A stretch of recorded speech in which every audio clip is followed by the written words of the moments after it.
Hello, everyone. Nice to meet you all. My name is Adrian Mares. I'm head of engineering at the Things Industries. And today I am joined by Victor Royan, Philip Schwank, and Marian Langesfeld on our webinar on the latest STM32 WL module. The webinar will have two parts. Initially, we will have an introduction, then a short Q&A regarding the introduction for the new module, and then we will have a hands-on session in which we will show how the module can be connected to the Things stack, how the software packaging works, and how to flash the firmware to the end device.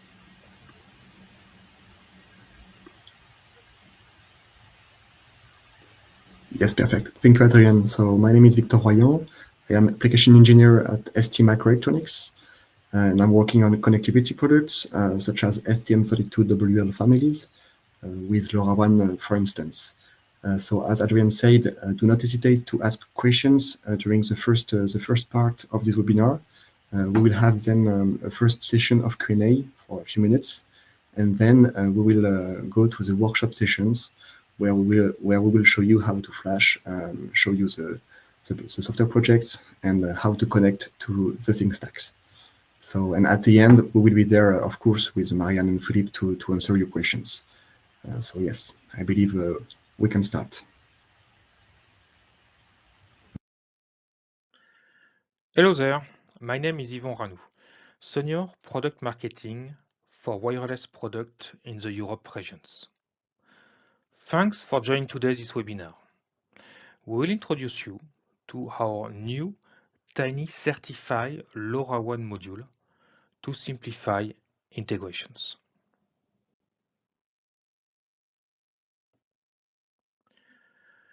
During the first part of the webinar, I will introduce you to our STM32 WL portfolio ecosystem on our new RF module for sub-gig wireless applications.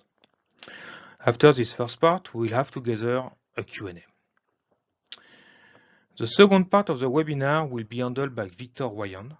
He will take you through technical demonstrations with the STM32WL module showing commissioning, provisioning, flashing on cloud interface. Finally, we'll wrap up this webinar and we'll conclude with a final Q&A.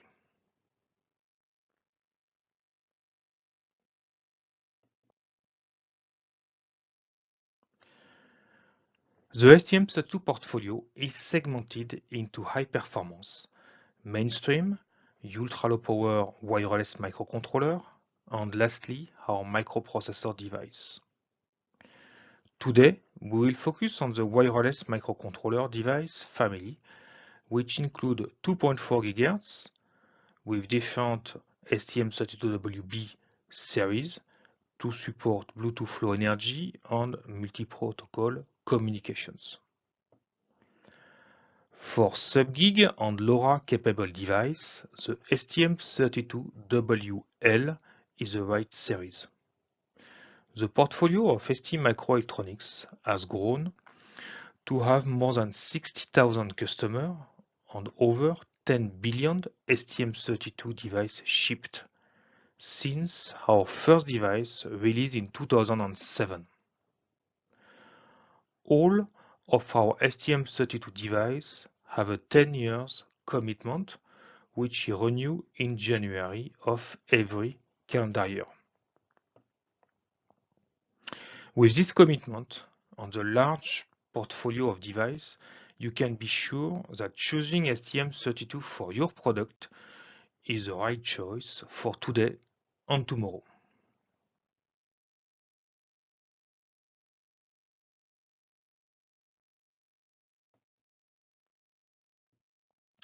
The STM32WL is the first wireless microcontroller designed for IoT and long-range communications, supporting multi-modulations for sub-gig, including LoRa.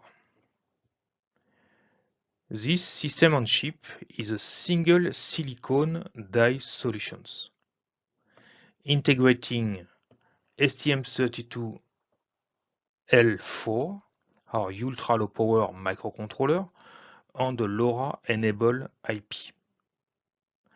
Thanks to high level of integrations, STM32WL helps to reduce the bill of material cost, but also simplify development and reduce time to market. The STM32WL portfolio offers today single and dual core options, QFN48 and BGA73 packages, security hardware functions, and 2 embedded power amplifier, plus 15 dBm and plus 22 dBm.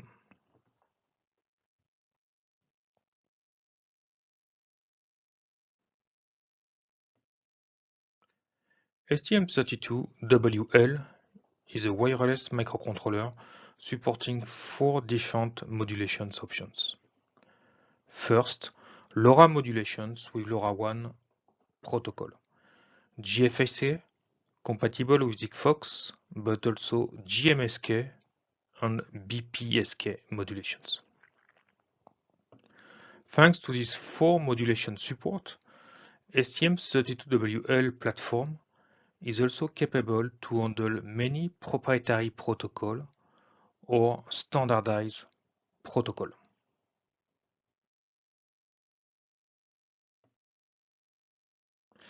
Around the STM32WL wireless microcontroller, ST has developed a complete ecosystem. Hardware ecosystem includes evaluation boards like the Nucleo board for flexible prototyping and some reference design as well. Software tools is a suite of development tools like the CubeMX for pinout configurations and clock tree synthesis. Software solutions is featuring radio stacks like the LoRaWAN stack provided by ST, but also many services shared with the global STM32 ecosystem. And finally, for the learning, ST has trainings, application notes on the wiki dedicated to the STM32WL.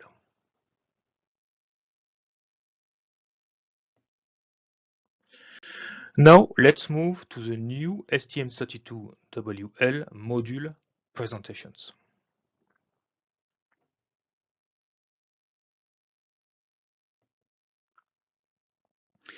In order to expand the ecosystem around the STM32L, ST has released the new STM32L5M module.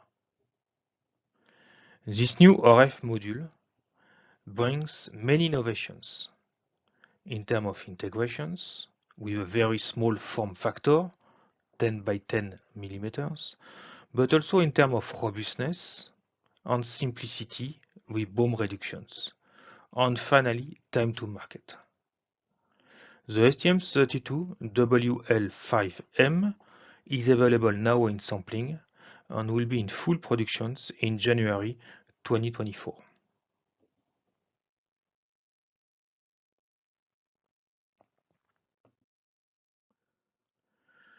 The new STM32WL5M is providing high level of integrations, including STM32WL55GC wireless microcontroller with dual core Cortex-M4 and Cortex-M0 Plus running at 48 MHz, 256 KB flash, 64 KB RAM, 37 GPIOs. Additionally, in the module is integrated 2 crystals for the CPU on the embedded radios. Also, the matching antenna is integrated for any 50 ohms antenna on the RF switch. So this RF module is available in a very small form factor, 10 by 10 modules.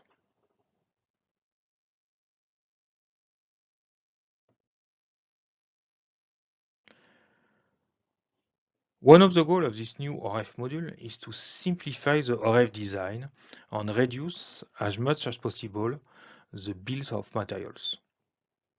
For example, all the BOM for the STM32WL SoC and for the antenna matching is included inside the module. No external component is required.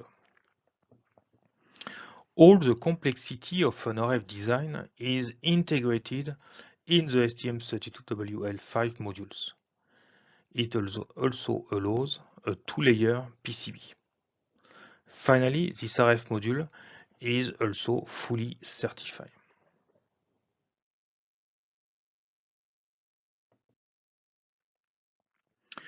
On top of the STM32WL5M simplicity, this RF module is also bringing high level of robustness. It is a SIP system in package module fully molded with metal shield coating for EMC protections. For power supply stability, all the decoupling capacitance are integrated. The STM32WL5M is also part of our 10 years longevity program, like all the rest of the STM32.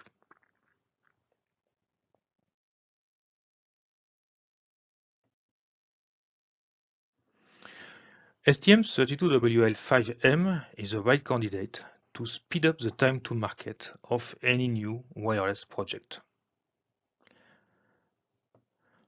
For prototyping, ST is offering a connectivity expansion board called CEB with sensors and expansion connector to ease the evaluations of the STM32WL5M modules. For development, ST has a very rich ecosystem for the STM32WL with all the STM32Cube tools. And finally, the certification time will be faster thanks to LoRaWAN fully certified stack and ST module certifications.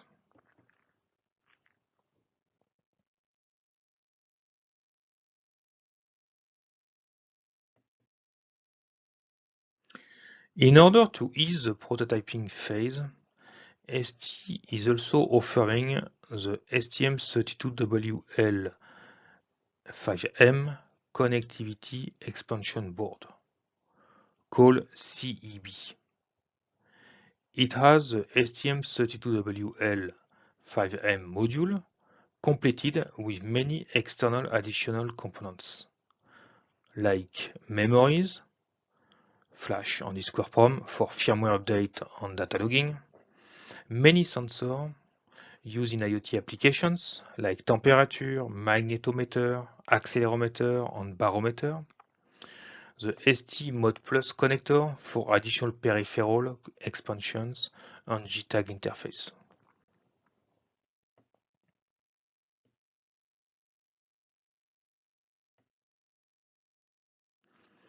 The STM32WL-M connectivity expansion board is fully supported inside the STM32WL ecosystem. The STM32Cube WL contains all the software package, code example, and the LoRaWAN stack you need for your new prototyping. Today, we will show you technical demos around the STM32WL-M in the second part of this webinar.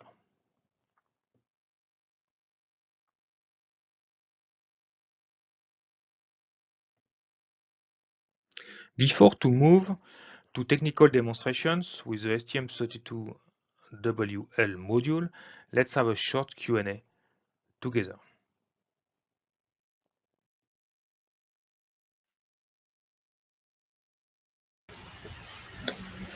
Okay, so there was a few questions on the chat. So the first one from Peter. Hi there, my question is a bit off topic, but I would like to ask if it is possible to use LoRaWAN communication for devices that are moving at a speed of about 100 km per hour. Maybe Philippe, you wanna answer that? Okay, I can take this question.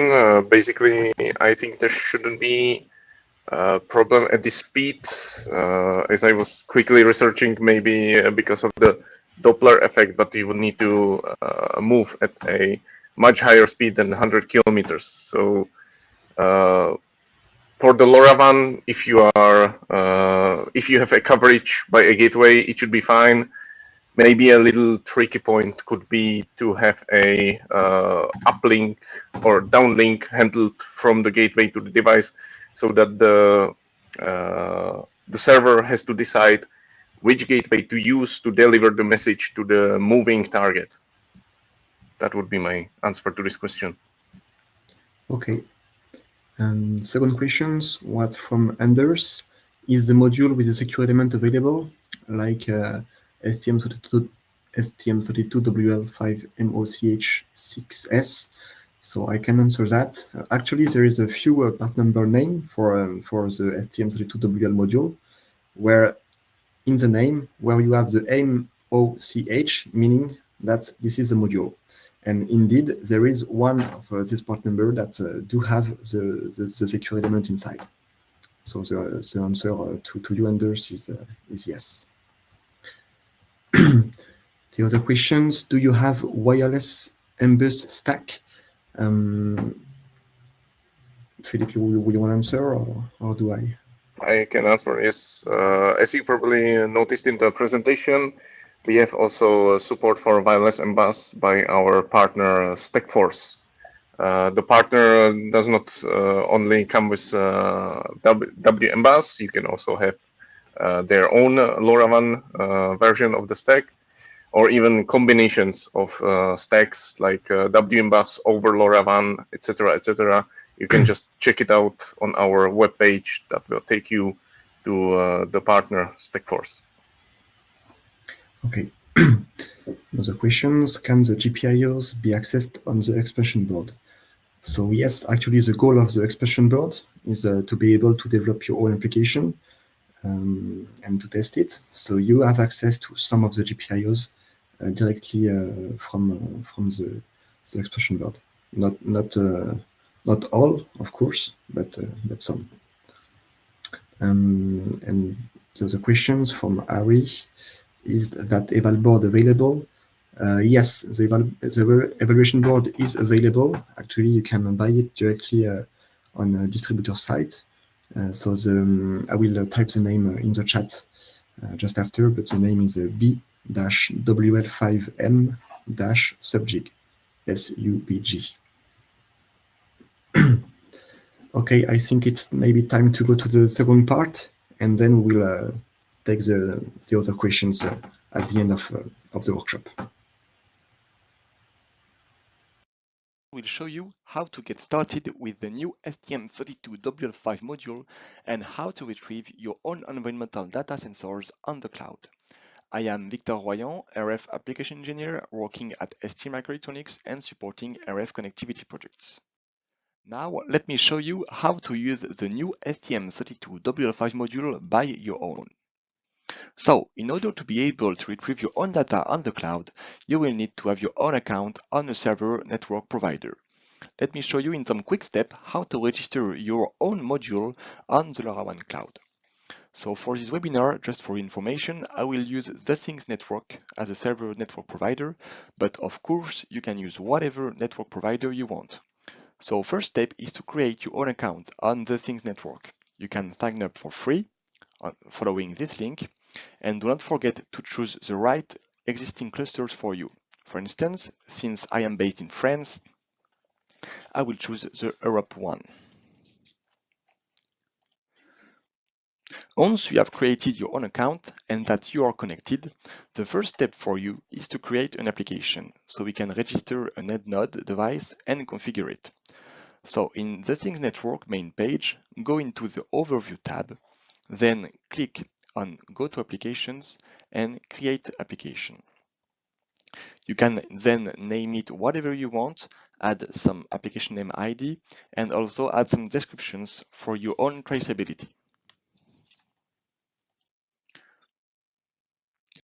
Then you will need to register your own device. So for that, go into the End Device tab and add Register End Device. You will need to enter End Device specific manually. It means that you will need to do it by your own. For instance, for the frequency plan, since I am based in Europe, I will choose the recommended Europe settings.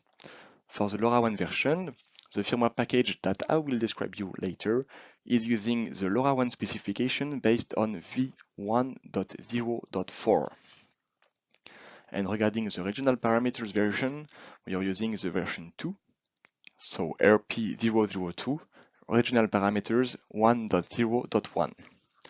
Regarding the provisioning information and the join EUI, you can use whatever join EUI you want. So you can keep it simple. For instance, for this demo purpose, I will just use a set of 01. So for the second part, to register your board, you will need to grab your tiny module. Actually, you can find the dev EUI, which corresponds to the device ID, on the label on the back of the board, as the pictures show you. For instance, if we take a look, as you can see on my module board, the dev EUI is starting with 0080E115. Just register this one and then add the application key. So actually for the application key, we will use the default one, already configured in the firmware package. Of course, for your own demo purpose, you can choose the application key you want. I will show you later how to modify the application key directly in the firmware and recompile it everything very easily. The last step on the Things network is to configure a webhook in order to push the data received from the end node to the dashboard solution or cloud solution. So for this webinar, I will use a specific website built for the demonstration and some workshop purpose, but of course, on your side, you will need to build your own dashboard solution. Don't worry, it exists a lot of partner lists and a lot of tutorial on how to configure your own dashboard on each network provider. So this is a very simple step. Here I am configuring the webhook with uplink event only. It means that it will redirect the data received from the server network provider directly to my dashboard solutions. In this demonstration, my dashboard will display the data, so temperature, humidity, pressure, with some graphs and metrics. Now that everything is ready on the network provider side, let's discuss about the STM32 WL5 module and the firmware package that accompanies it. So, you can download the latest version of the STM32 Cube WL on st.com. It is compliant with the whole Cube ecosystem, such as CubeMX, Cube Programmer, and Cube Monitor. So just go on st.com and get the latest version. Once you have downloaded and installed the firmware package, you will have access to such folder. As you can see, it contains a lot of things, such as a full set of documentation. So for your information regarding the documentation, you can also find all the application notes and technical notes online on st.com on the STM32 WL5 webpage. It contains all the app notes and technical notes for both hardware and software side. This folder also contains all the useful drivers to control and develop your own application on STM32 WL5. This is a very important folder. Into the middleware folder, you will find all the stack used for many applications, either developed by ST or by third-party contractors. As you can see, for examples, there are all the stacks for LoRaWAN, Sigfox, FreeRTOS, and even control the Semtech radio IP with the sub-gigahertz physical layer. One of the biggest folders is the projects folders. This is where you can find any application examples. From the basic peripheral example, for instance, on how to toggle a LED, to the dual-core FreeRTOS example running the LoRaWAN end node, for instance. So feel free to check for every example and don't forget to open the readme.pad files to understand each demonstration. So if I go there, as you can see, there is several evaluation boards. Here we will use the module board, which is a B-WL5M-subject1 folder. So there are many examples. And for this webinar demonstration, we will use the LoRaWAN end node example. So we will go to Applications, LoRaWAN, and LoRaWAN end node. Actually, it implements a LoRa application device sending sensors data to LoRa network server. Data are sent periodically on timer event or on a user button one, depending on the configuration. So the project example, of course, is available with the different IDE, either for IAR, Kyle, but also for STM32 Cube IDE. Today, for this webinar, I will use the STM32 Cube IDE. As you can see, it is also compliant with CubeMX. We can open the project and see all the configuration files and also perform our own configuration. For instance, if I want to change one GPIO, for instance, or if I want to add some specific peripherals, I can do that directly through CubeMX and then click on Generate Code. So it will load a bit. One moment. So here I'm using CubeMX.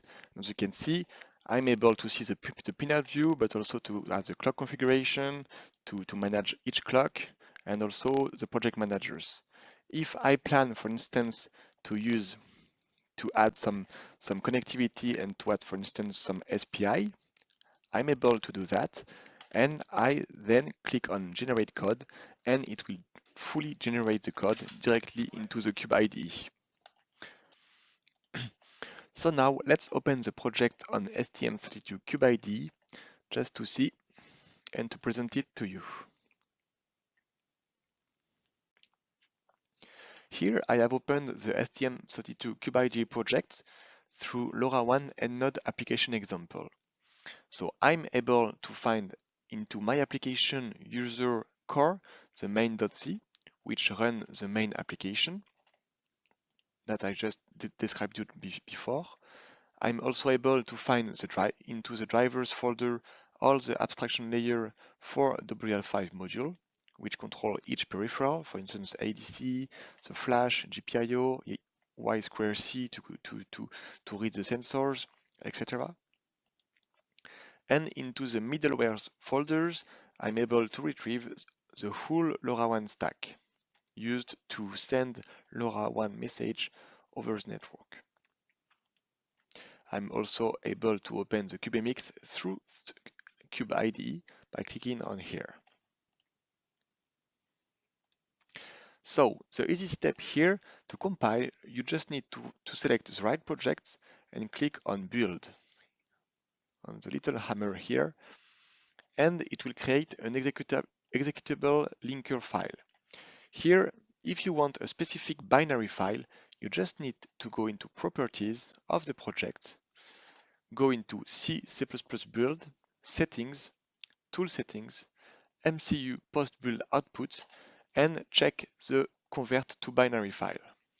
Here, apply and close, and when I will build, it will create a binary file under the folders. So if I go back here into my folders, Cube IDE, debug, I'm able to find the ELF file, but also the binary file. And we will use this binary file later on to program the WL5 module with the STM32 Cube programmer. The easiest part of the demonstration is to show you how to connect and supply the module board.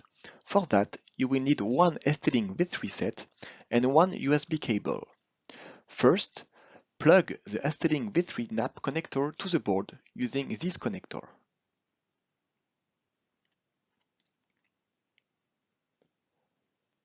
Then, take your USB-C cable and connect it to the USB adapter of the adaptation board. And now your module is ready to be used and flashed.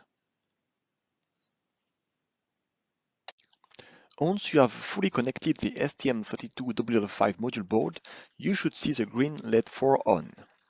Now open STM32 Cube Programmer and connect to the device with the default ST-Link configuration. If you succeed to connect, you should be able to read the flash memory here and also have access to target information on bottom right. Here, as you can see, I can read the board, the device ID, and many other information. Now we can mass erase the firmware inside the WL5 module. So now the flash is empty. Once it is done, I will open the binary file I just built earlier with STM32 Cube IDE and import it in Cube Programmer. Open file, this one, binary, open. And I will download the firmware inside the STM32 WL5 module. Download in progress and file download complete. Once it is done, congrats, you just programmed this tiny module. And now this module is ready to communicate on the LoRaWAN network. Now let's understand the module behavior with this end node demonstration. So if the red LED is blinking, it means that the module is trying to join the network. If the green LED is blinking, it means that one message is being sent to the network. If the blue LED blinks, it means that one message has been received in downlink directly from the network.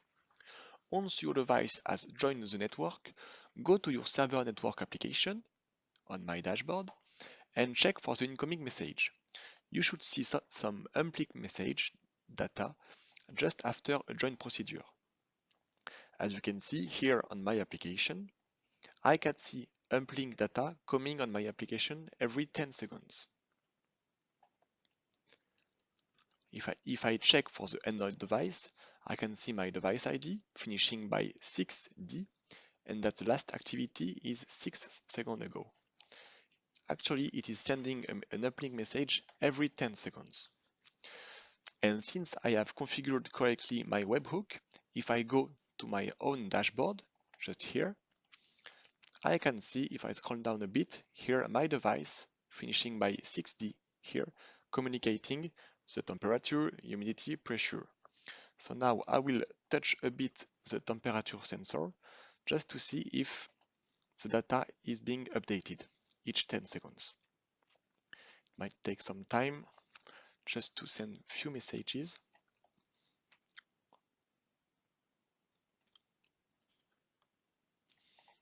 And there we are at 29. It means that the temperature sensors has been updated and we are correctly sending the device on the network provider. If you plan to use your own application key, let me show you in a few seconds how to update it. So just go in your project folder and at the root of the LoRaWAN end node, go into LoRaWAN folder, app folder, and open the se-identity.h.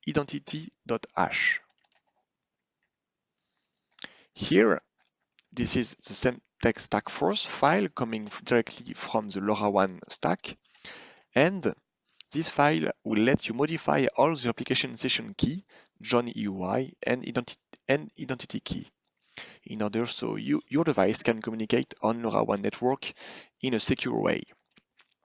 So scroll down a little and find the LoRaWAN app key here. And this is where you can modify the application key to target your needs. Of course, your application key, so this one, will need to be aligned with the one you registered on the Things network or your own network provider. I hope you have enjoyed this webinar demonstration on how to get started with the new STM32 WL5 LoRaWAN module. Today we have covered the basics of the module and demonstrated its capability through a simple example, the end node device. This tiny LoRaWAN module is a powerful tool that can help you create low-power, long-range wireless network for IoT applications. If you have any questions or need further assistance, please feel free to ask during the Q&A session. I will be available to answer any questions you may have. And thank you for joining us today. Goodbye.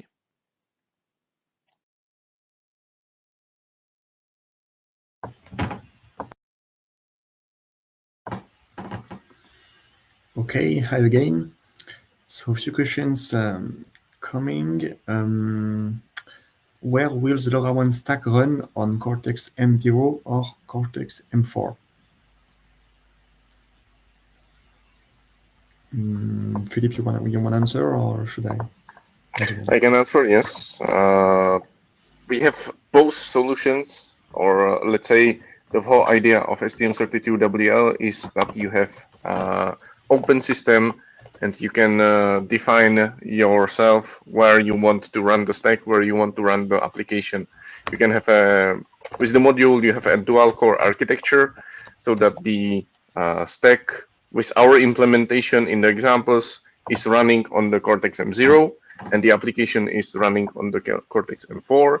But it's open source project, so you can switch it if you need the stack on M4 and on M0 the application and vice versa, or you can completely omit the dual core architecture and just use the M4 as a single core solution. Okay, we had 2 questions on current consumptions, so maybe we can take them and take one questions. So what are the current consumptions of WL5 module? Marianne, if you want, yes, I can answer concerning the RF part. So typical current consumption if for transmitter in low power mode is about 25 milliamps, but of course it depends on the supply and the exact output power. And for high power mode, it's about 110 milliamps around. And Okay. for transmitter mode and for receiver mode, it is around 5 milliamps. Okay, and regarding the MCU stop mode? For the stop mode, yeah. It's usually around 1 microamp, and that's keeps the status running and the code continuous. Or you can go even deeper with standby, which is like 600 nanoamps with RTC running, or even shutdown. But both shutdown is even let's say around 50 nanoamps. But these deeper low power modes have to restart from the beginning. They trigger a reset. Okay. One hardware questions regarding antenna connection. So from Gonzalo, for antenna connection, we only need to create a track with 50 ohms impedance, and that's all? Yes, okay. So the output impedance of the RF pin is 50 ohms. So if the antenna has exactly 50 ohms, then yes, then only RF track with impedance 50 ohm is enough. But in the real world, the antenna is usually detuned by the environment, by housing, etc. So it must be fine-tuned.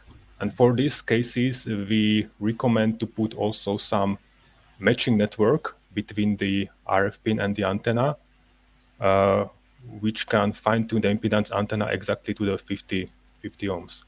And if we do this, we can get the best performance of the module. Okay. One question from Craig. On the expansion board, is there support for Y2C? Is there a dedicated socket? So as you can see on the videos, there is a small STMod plug that you can plug on the evaluation board, where there is protocols such as Y2C, UART, and SPI. So the answer is yes. You can access Y2C on it. Question from Amir. The development board that was shown in the slides shows a high-low power switch.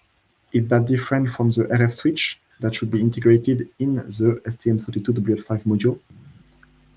Yes, I can answer. Yes, the DC switches which are placed on the board are different because these switches are for switching the DC voltage, and the switch what is integrated in the module is RF switch.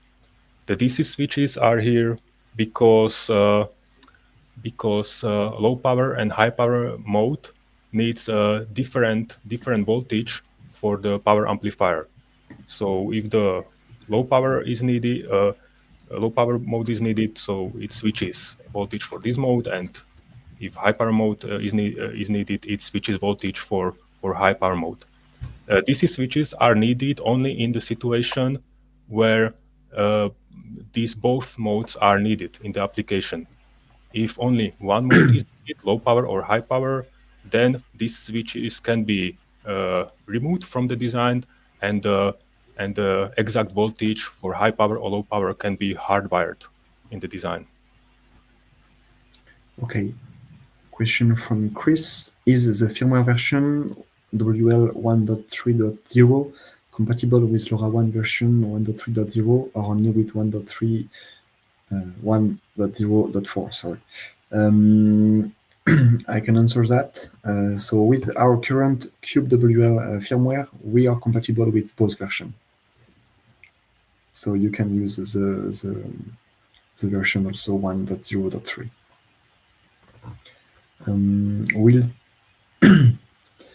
Will there be a 433 MHz or lower frequency version? Okay, we might answer that, but for now only high band is available. So only the 868 MHz band and up to 920 MHz bands is available.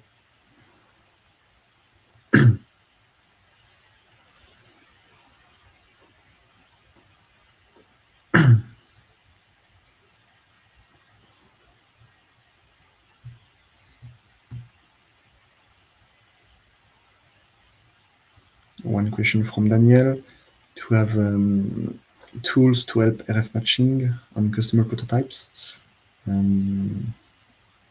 Do you offer something similar? I don't think so, right, Mayan? It depends. Yeah, we can do this if needed. If there is some design, we can help with antenna tuning and do some measurements, RF measurements on this device.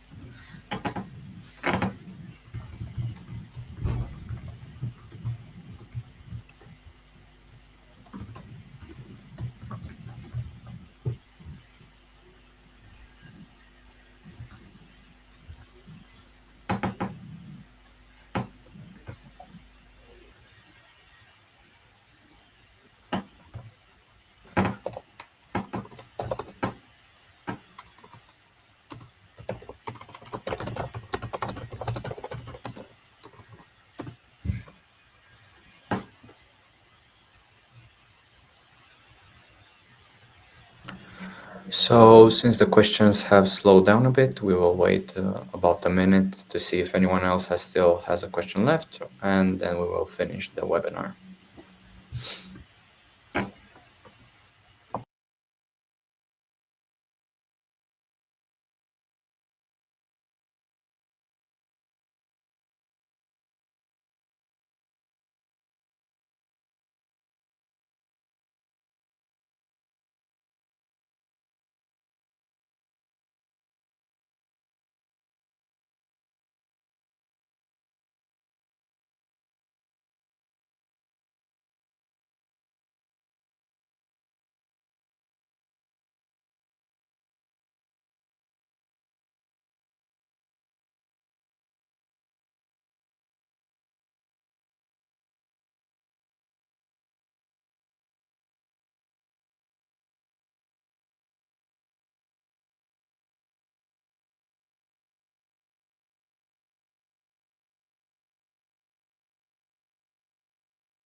Sorry, I was muted.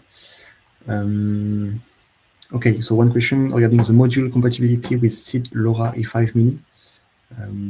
Maybe Philippe, you want to answer? I can take this question. Yes, I think I'm not sure. I'm very familiar with this module in particular. If this is the one integrating the STM32 WL as well, in which case I would say yes, you could even use this module with our firmware or their version of firmware if they have any. I would see the difference only in the hardware configuration. For example, the RF switch could be in some other place. There could be a different configuration for the clock sources. As on our module, we have the TCXO, and we have the switch for the high band and low band, not high band, but high power and low power transmitter output. Okay. How much does the code need to be changed between the previous standard chips used by other vendors and this module?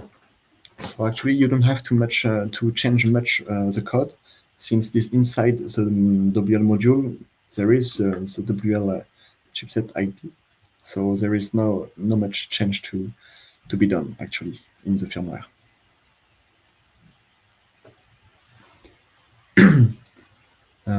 So regarding the roadmap on versioning, which are incoming or not, for now we don't have much information. So this is something we need to clear out in the future. For the USB support, so there is no USB support, but you can use AT command, for instance, with UART to directly control the STM32 WL interface. So I am answering to Thomas. and for the flash questions, also from Thomas. So for now, the biggest version is 256K, and so yes, you will need to use external as flash if you want to have more flash capability.